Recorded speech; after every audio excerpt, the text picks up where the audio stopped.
Allez, c'est tout bon.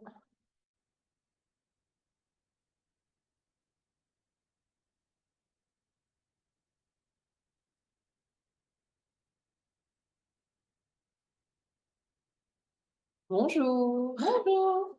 Salut. Alors, on est un petit peu en retard, mais c'est pour la bonne cause. Pour vous présenter donc ce nouveau 200 heures qu'on a co-créé toutes les trois. Donc, c'est un 200 heures pour devenir professeur de yoga avec la spécialité Vinyasa et avec la particularité de pouvoir créer des séances qui soient très créatives et en même temps très fonctionnelles. Euh, donc pourquoi c'est intitulé? Parce qu'en fait, on est persuadé que on peut avoir des séances qui font vraiment la différence tout en servant le corps de tous les jours, et en proposant un yoga qui soit utile en fait pour le corps. C'est ça, c'est ce que ça veut dire fonctionnel. Quand on parle de yoga fonctionnel, c'est un yoga qui, comme tu l'as dit, sert le corps de tous les jours, la façon dont vous utilisez votre corps. On est d'accord que aller faire un grand pont, on n'en fait pas tous les jours. C'est pas ce qu'on va appeler fonctionnel, même si ça ne nous empêchera pas de le voir, on est d'accord. Ça, c'est sûr. Voilà. Mais l'histoire de voilà, le yoga fonctionnel, c'est exactement ça. Ça vient soutenir. Antonin, c'est ton mec sur la vidéo? Salut, chérie. On vient soutenir le corps, voilà, on vient pratiquer et on vient soutenir le corps dans ses actions au quotidien. Toi, tu définirais ça, Teresa? D'accord avec ça? Absolument, c'est un yoga qui va nous aider à, je dirais pas entretenir les corps, mais à réellement pouvoir développer un corps qui va nous servir tous les long de notre vie, au moins c'est l'idée. Et un yoga qui sera au service de notre corps et de notre vie courante et réelle et habituelle. Et surtout, par cet aspect fonctionnel, on pourra quand même s'amuser à aller chercher des postures assez impressionnantes parce que quand il y a une très bonne préparation du corps, une très bonne préparation mentale, eh ben, on peut justement plus facilement aller chercher les postures impressionnantes, Instagrammables, par cette préparation dite fonctionnelle et intelligente. C'est ça, on va ramener de la résilience dans le corps. Donc, même si... et de l'exploration, je dirais, de son propre corps. Du coup, c'est vraiment une formation qu'on a construite comme un condensé de méthodes de toutes les formations qu'on a pu suivre. Et à nous trois, on est vraiment à plus de 3000 heures de formation, ne serait-ce qu'en yoga. Donc clairement, on a bien exploré, on a vu beaucoup de choses. On a aussi condensé toutes les bonnes pratiques de toutes nos années d'enseignement et puis de gestion de studio et d'enseignement en formation. On a, avant cette formation, formé 6 promos de profs de yoga et on a senti aussi ce besoin de AirPod connecté. Non, ça ne va pas le faire, pardon, parce que j'ai peur qu'on perde l'audio. Voilà. C'est comme c'est Alex qui se parle avec ses AirPods, je pense que. Je ne sais plus où j'en étais du coup. Et en fait, quand on a fait toutes ces formations, bah maintenant, avec l'expérience, l'amélioration continue. On s'est vraiment dit qu'il y a des choses qu'on voulait garder et des choses qu'on ne voulait pas garder, des choses qui faisaient beaucoup plus de sens pour nous et des choses qui en avaient beaucoup moins et qu'en fait, on ne voulait pas se forcer à transmettre juste pour garder le programme. Et il était important il était vraiment très important que cette nouvelle formation, elle nous colle complètement à la peau.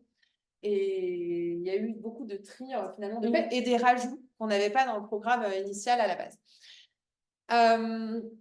Donc vraiment l'idée de ce 200 heures, hein, bah, c'est de pouvoir enseigner. Hein. Ça donne toutes les bases solides pour l'enseignement immédiatement après la formation, mais ça permettra d'approfondir la pratique et de vraiment la comprendre de fond en comble. C'est-à-dire que ce qui marchait déjà, c'était déjà notre credo avant, ça, on le maintient. Vraiment, nous, c'est vraiment ça. Le truc, c'est vous sortez, vous ouvrez une porte, vous donnez un cours. Ah bah, c'est vraiment l'objectif. Vous avez tout pour donner un cours.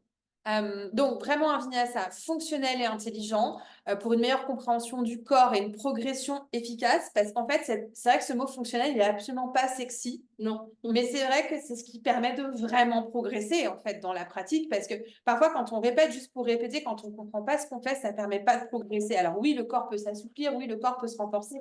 Mais en vrai, si on n'a pas la conscience et le contrôle de ce qu'on est en train de faire, c'est difficile de progresser dans le yoga. Enfin, en tout cas, je trouve. Moi, j'ai progressé de manière fulgurante quand j'ai compris ce que j'étais en train de faire. Ça a tout changé. Un yoga qui soit accessible. Donc, c'est-à-dire qu'on va chercher à développer une pédagogie inclusive, adaptative à tous les publics qui vont se présenter devant vous, parce que dans une classe de 12, 15, 20 élèves, eh ben, il y aura peut-être 2 profs, une femme enceinte, un senior, un grand débutant, quelqu'un qui aura une entorse, une tendinite.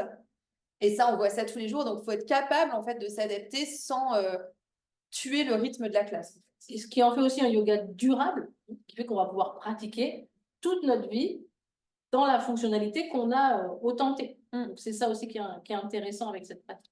Et l'idée aussi, vraiment, c'est d'avoir un yoga qui soit fun et créatif, qu'on sorte complètement des sentiers battus et qu'on puisse en fait sentir la singularité du prof dans la séquence qu'il va proposer. Ça, pour nous, c'est très important. On ne cherche pas en fait à faire rentrer les personnes dans des rails. Au contraire, on va leur permettre d'en sortir et d'aller chercher ce qui est à l'intérieur d'elles pour enseigner quelque chose qui leur ressemble. C'est dans ton analogie, c'est plutôt les rails qui vont s'écarter pour laisser rentrer la personne dedans. Exactement. C'est un peu ça l'idée. Donc pour nous, en fait, le vinyasa créatif et fonctionnel, notre définition à nous, c'est vraiment un yoga qui s'adapte au corps, aux morphologies, aux âges de chaque élève, grâce justement à cette approche fonctionnelle. C'est une approche clairement anatomique. Ça, il n'y a aucun doute pour nous. On va aller se détacher de l'alignement pur, qui ne nous intéresse pas forcément. On va se détacher de la forme finale attendue de la posture pour aller plutôt se concentrer sur l'utilité de la posture. Qu'est-ce qu'on vient chercher dans cette posture? À quoi elle sert? Et puis surtout respecter les variations anatomiques et psychologiques d'ailleurs de l'humain. Parce que dans le yoga, il y a une énorme partie psychologique, émotionnelle, somato-émotionnelle. Donc ça, c'est important de le respecter quand on va chercher... Bien sûr, Perrine, elle dit ça comme si, voilà, rassurez-vous, on verra tout ça ensemble pendant la formation. C'est un yoga qui préserve les articulations, qui permet de gagner en amplitude de mouvement et en coordination. Ça, c'est hyper important. Un enseignement qui va sortir des sentiers battus, qui va laisser parler la créativité des élèves et des futurs profs. Voilà. Et en gros, pour nous, c'est vraiment un yoga qui est moderne, ça c'est sûr. Pour que même si on passe beaucoup de temps sur l'histoire, la philo, ça, on passe énormément de temps là-dessus, mais on veut quand même un yoga qui soit moderne. On se détache complètement de la forme traditionnelle, si tant est qu'il y en ait une. Voilà. Donc, notre leitmotiv, c'est vraiment de déconstruire les schémas tout tracés, les idées reçues, les grands clichés du yoga pour aller tester, essayer, rechercher, conscientiser et puis mieux reconstruire, enseigner dans des concepts qui soient vraiment vérifiés. Voilà. Que ce soit scientifiquement ou par la pratique. Oh là là, ça y est, je refais ma boumeuse. Ah voilà. Non, c'est bon. Voilà. Donc, du coup, je ne sais pas, les filles, si vous voulez un petit peu vous présenter pour dire vos additions dans ce que vous allez apporter finalement dans le 200 heures. Et bon, moi, c'est Teresa. Donc, à part des profs de yoga et formatrices, à la base, je suis aussi kiné et ostéo. Donc, j'espère apporter tout ce qui sera possible, ce qui sera dans mes mains par rapport à l'anatomie, à la pathologie, la compréhension de la pathologie comment ça peut nous être utile pour inclure toutes les personnes et les accompagner. On n'est pas dans un milieu thérapeutique, mais simplement les inclure dans les cours. Aussi, un peu des sciences des pranayama, de la respiration, système digestif, un peu de tout ça. Et surtout aussi, j'essayerai comment dire, des données pour ma partie de yoga adapté, l'adaptation du yoga à différentes circonstances, à différentes personnes, à différents corps. Et comme Perrine disait, quitter un peu les protocoles des choses, que les alignements soient, voilà, pour vraiment accueillir tout le monde et savoir s'adapter à tout type de circonstances. Et en ce qui me concerne, bon, on reviendra aussi plus sur la partie méditation. On va aussi, bien sûr, hein, ramener de la fonctionnalité et qu'est-ce qui se passe dans le cerveau de manière fonctionnelle aussi avec la méditation. J'ai déjà donc un yoga que j'enseigne. Si vous pratiquez avec moi, vous savez que c'est déjà un type de yoga que j'enseigne, donc vous connaissez déjà. Et qu'est-ce que j'allais dire? Ben, je ne sais plus. C'est à peu près tout.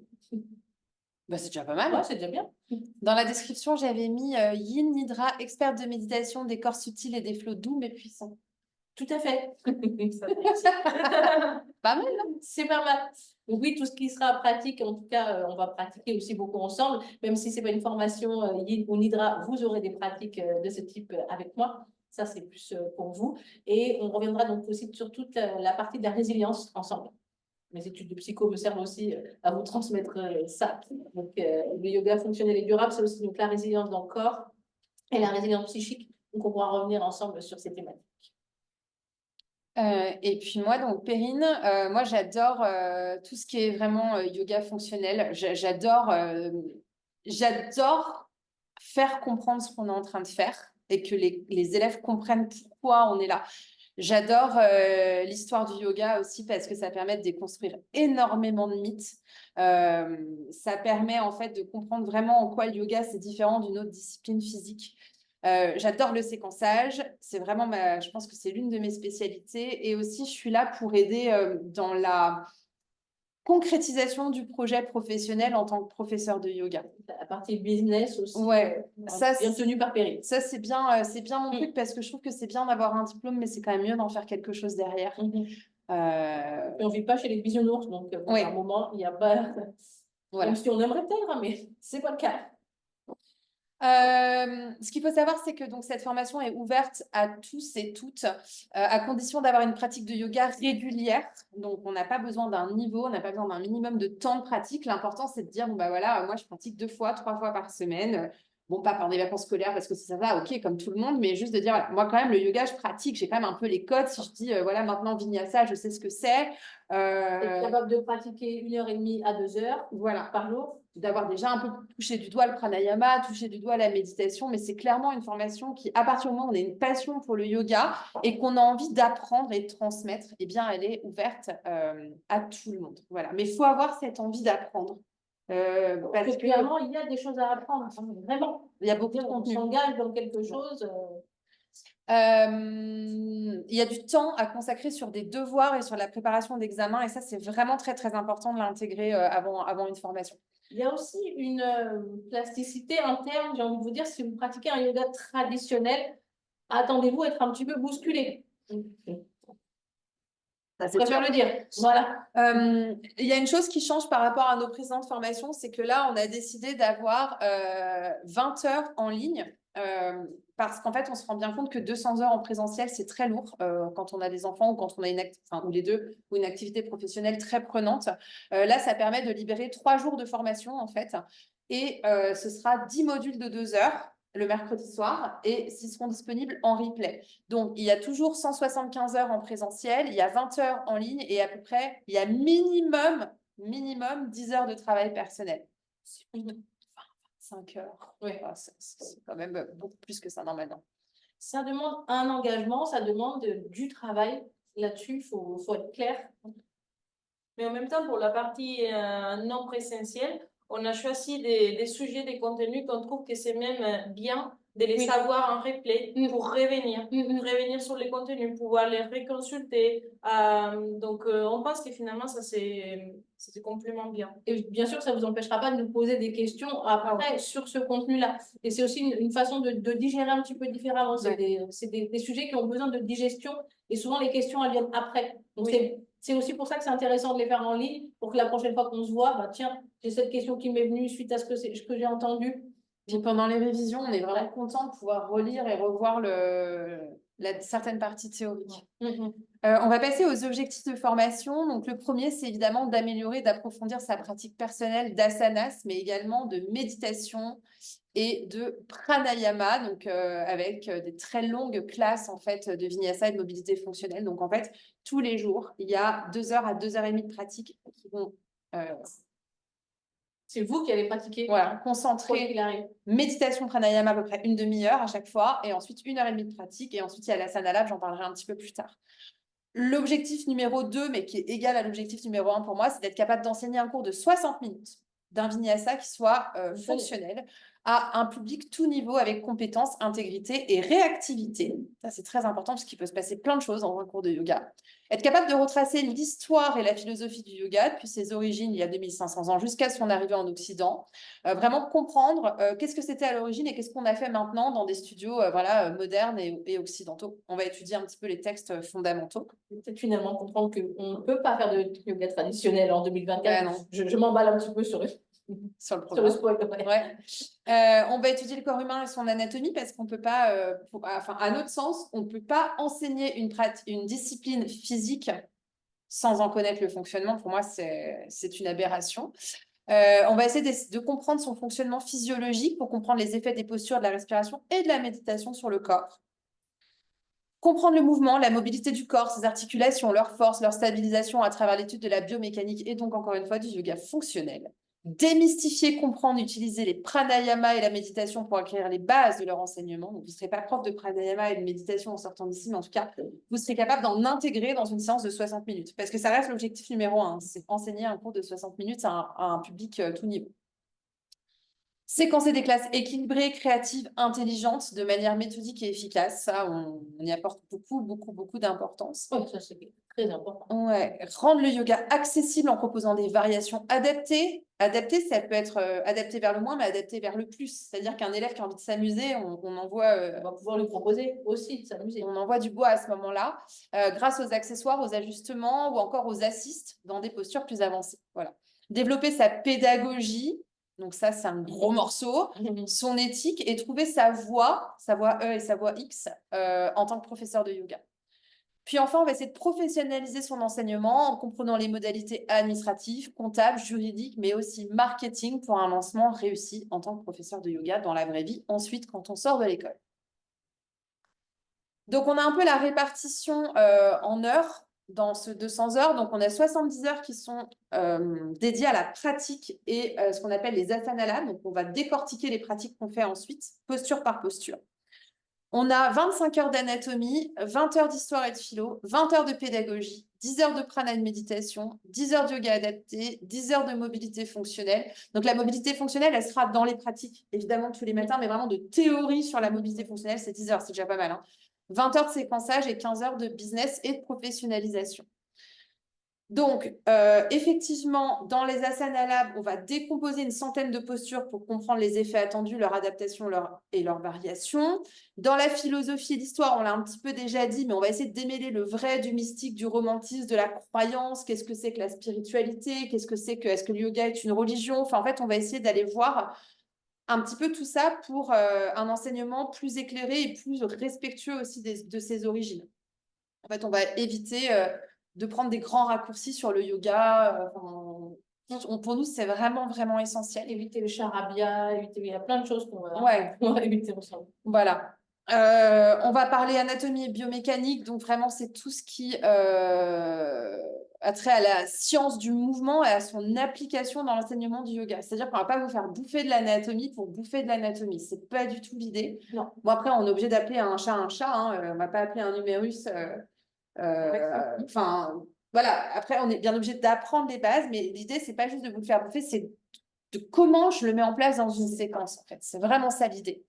Et puis surtout, on va voir système nerveux, endocrinien, respiratoire, digestif, mais c'est pareil. Ça aura toujours un lien avec le yoga, son enseignement, sa pratique. C'est pas juste pour apprendre par cœur, c'est pour que vous puissiez vous en servir. C'est l'objectif.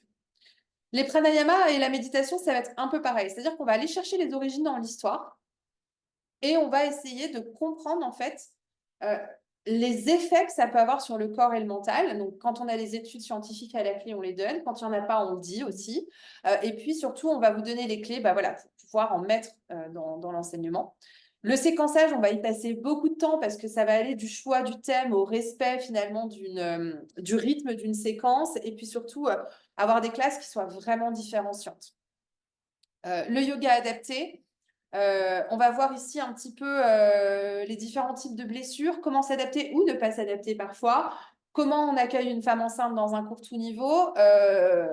Les grands débutants, je l'ai dit, non? Mais le grand débutant, ça demande aussi beaucoup d'adaptation. Comme quelqu'un qui pratique déjà depuis 10 ans, il faut que cette personne-là ait son plaisir aussi quand elle vient. Et parce que ça sera le quotidien, votre quotidien en tant C'est que sûr. prof de yoga, de rencontrer tout un... Et sans oublier, comme Perrine avait dit avant, qu'il y aura aussi des élèves plus avancés avec une pratique plus instaurée et qu'il faudra trouver l'équilibre pour donner à chaque personne son plaisir aussi.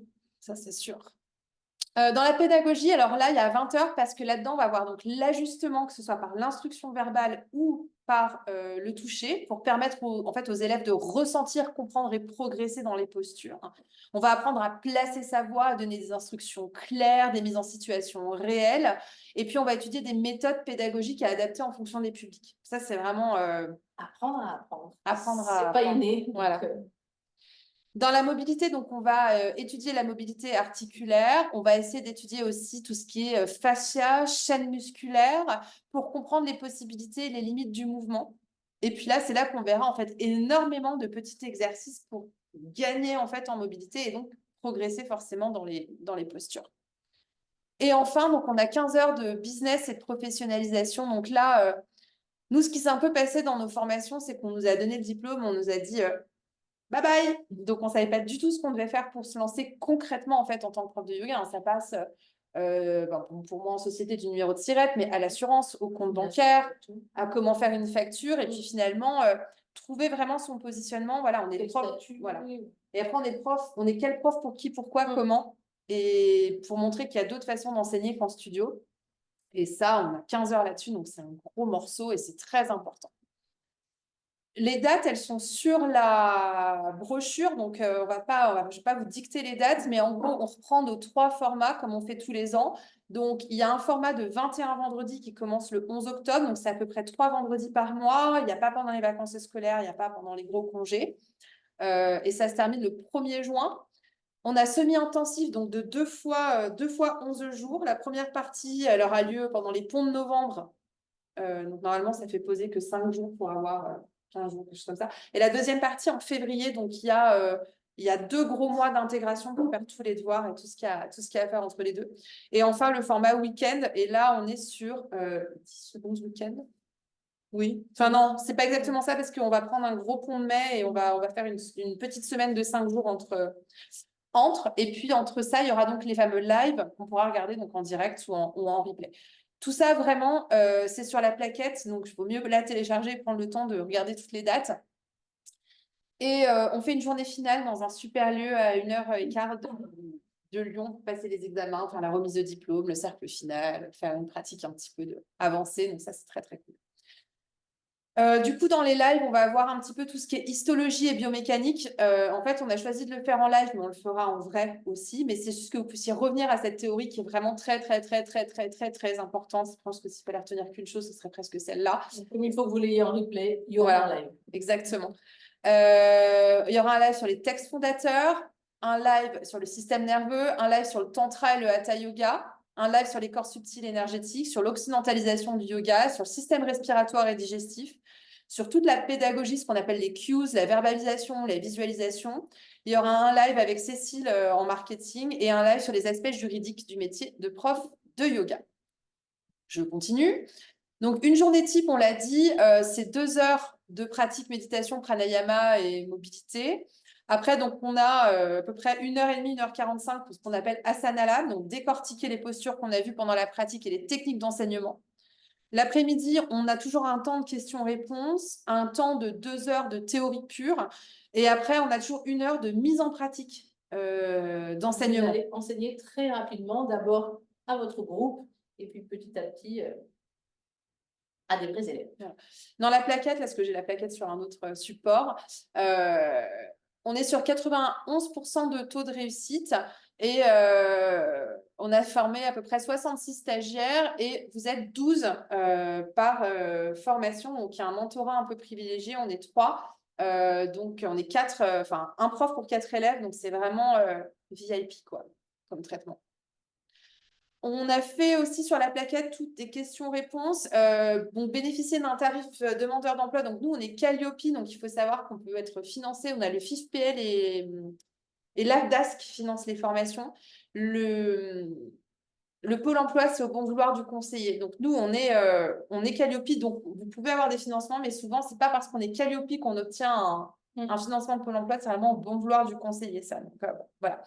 Si je tombe enceinte pendant la formation, bah, déjà, on peut aller jusqu'au bout, même en étant enceinte. S'il n'y a pas de grossesse pathologique, normalement, on peut aller jusqu'au bout. Moi, j'ai enseigné jusqu'à la fin, donc normalement, ça se fait. Mais si besoin, on garde une place pour une prochaine promotion. De même pour les blessures qui obligent l'arrêt total de la formation. Donc, des blessures graves, on garde une place d'emblée pour une autre formation. Sinon, si c'est juste un petit bobo, eh ben, il faut venir et regarder. Blessure grave avec certificat médical qui vous empêche de bouger. On a parlé donc du niveau. Il n'y a pas besoin de niveau physique, il faut juste une pratique qui soit vraiment bien installée. Et voilà. Après le reste, bah, vous pouvez m'appeler. De toute façon, enfin, il y a un lien dans le Linktree pour prendre rendez-vous avec moi, justement, pour pouvoir poser toutes ces questions par rapport au projet professionnel, au financement, à toutes ces choses-là. Dans la brochure, on vous a mis des petits endroits où aller déjeuner, des endroits où dormir si vous venez de loin aussi.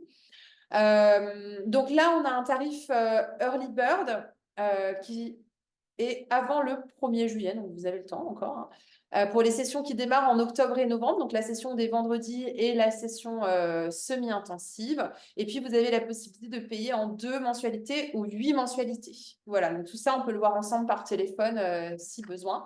Et puis, toutes les personnes qui font une formation chez nous en 200 heures, elles ont 100 € de remise sur nos autres formations. Moi, j'ai envie aussi de vous dire, n'hésitez pas si vous le pouvez à venir pratiquer avec nous au studio, au moins une de nous trois, voir les trois et puis voir les lieux, c'est important. Vous allez passer du temps, vous allez passer du temps dans cet espace, vous allez passer du temps avec nous. Donc, c'est important avant de vous engager aussi de passer, si vous pouvez, bien sûr. Il faut savoir que dans le prix, donc il y a évidemment le manuel. Vous êtes pris en photo par un photographe, donc pour derrière pouvoir l'utiliser sur Instagram ou dans les lieux. On vous demandera des photos pour enseigner. On vous offre 5 cours au studio. La journée, donc le repas et tout ça, la journée à l'extérieur qu'on fait en fin de formation. Le mentorat, donc avec une de nous trois. L'enregistrement auprès de Yoga Alliance et vous avez l'accès en illimité à notre plateforme en ligne pendant tout le temps de la formation. Voilà. Vous avez des cours avec nous et avec les autres profs du studio. Exactement. Au niveau de l'évaluation, parce que c'est important d'en parler rapidement, il y a 40% de la note qui est sur le fait d'enseigner un flow de Vinyasa créatif et fonctionnel. Donc là, le flow, c'est 30 minutes parce que comme tout le monde passe, on ne veut pas passer non plus 12 heures de formation à regarder les autres faire un examen parce qu'on a plein de contenu à donner. Donc c'est une demi-heure et nous, une demi-heure, on a vraiment largement le temps de se rendre compte si ça va ou De si toute pas. façon, vous aurez enseigné tout le long de la formation. Il y a un examen écrit. Il y a 5 cours à analyser, mais il y a aussi 5 plans de cours à séquencer et à nous rendre sur papier. Et puis, il y a un exposé de 15 minutes sur un sujet imposé en philo. Voilà. Et pour obtenir le diplôme, il faut une moyenne générale de 75% parce qu'on n'est pas prof de yoga à moitié. Voilà. Il y a des lectures obligatoires. Ça, c'est tout sur la plaquette. Et voilà, on a un blog qui est assez bien fourni sur toutes les questions qu'on peut se poser avant de rejoindre une formation. Et sinon, il ne faut pas hésiter à nous téléphoner, à nous faire un petit mail. Il n'y a aucune question stupide, donc si vous avez des questions, posez-les. Ne restez pas avec vos questions. Est-ce qu'on a tout dit? Je crois, on a fait le tour. Je dirais que si vraiment ça vous parle, n'hésitez pas à venir parler, nous voir, à faire un appel avec Perrine, parce que ça va aussi vous donner l'idée de si ça, on colle avec vous ou pas, Oui, ou chercher ça, une c'est autre super chose. C'est un important. coup important pour vous, pour nous, pour tout le monde. Donc, n'hésitez pas, ne restez pas sur la route. Ben voilà. Merci pour votre écoute. Si en live on a des questions, on va y répondre. Et je vais couper la formation. Sinon, vous pouvez toujours envoyer des mails à Perrine. Et de toute façon, ça va rester enregistré. J'espère que je ne me suis pas trompée. Normalement.